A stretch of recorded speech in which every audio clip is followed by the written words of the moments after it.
Hello everyone, welcome back to our channel. तर राजवीराला मी सहावारी साडीतून पेशवाई नऊवारी साडी कसं नेसवतात हे मी दाखवणार आहे. तर मी एक हातभर अंतर सोडून साडी नेसवून घेणार आहे. तर मी इथं गाठ बांधून घेते आता फर्स्ट.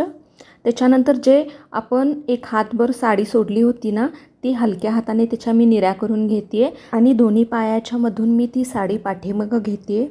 बघा मी कसं घेतलेलं आहे. त्याच्यानंतर जी साडी पाठीमागं सोडलेली आहे ना, त्याच्या मी व्यवस्थित प्लेट्स करून घेणार आहे. तर मी आता प्लेट्स करून घेते. मी साडीच्या प्लेट्स करताना देखील अशा प्लेट्स केलेल्या आहेत की फक्त व्यवस्थित छान असं काठ दिसेल पाठीमागून.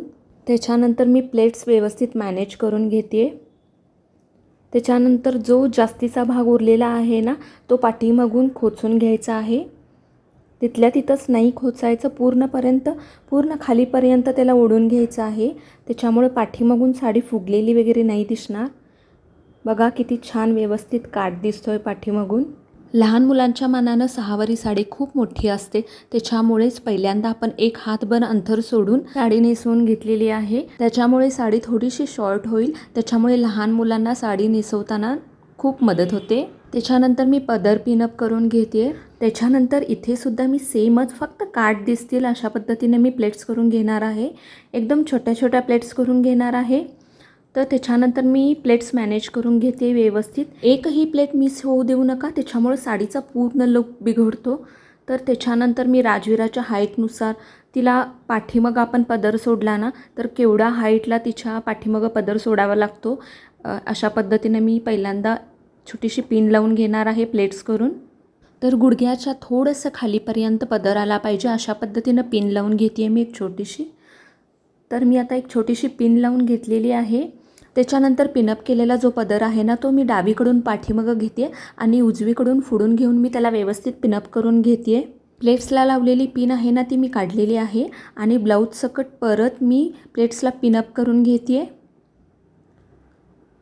एकदम सावकाश करा, लहान मुलांना लागू नये अशा पद्धतीनं. त्याच्यानंतर मी पुढेही व्यवस्थित प्लेट्स मॅनेज करून घेते. त्याच्यानंतर व्यवस्थित काठ दिसतील अशा पद्धतीने मी इथे एक छोटीशी पिन लावून घेते.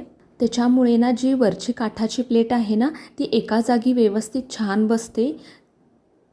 त्याच्यानंतर जो काठ आहे ना, त्याच्यासोबत अजून एक 2-3 प्लेट्स ॲड करून घ्यायचं आणि ते अशा पाठीमागं जो आपला काष्टा आहे ना, त्याला पिनअप करून घ्यायचं. तर याच्यामुळं काय होतं, तर साडीचं फुडून असा गोळ पडलेला असा दिसत नाही. एकदम व्यवस्थित परफेक्ट फिट साडी अंगावरती नेसलेली दिसते.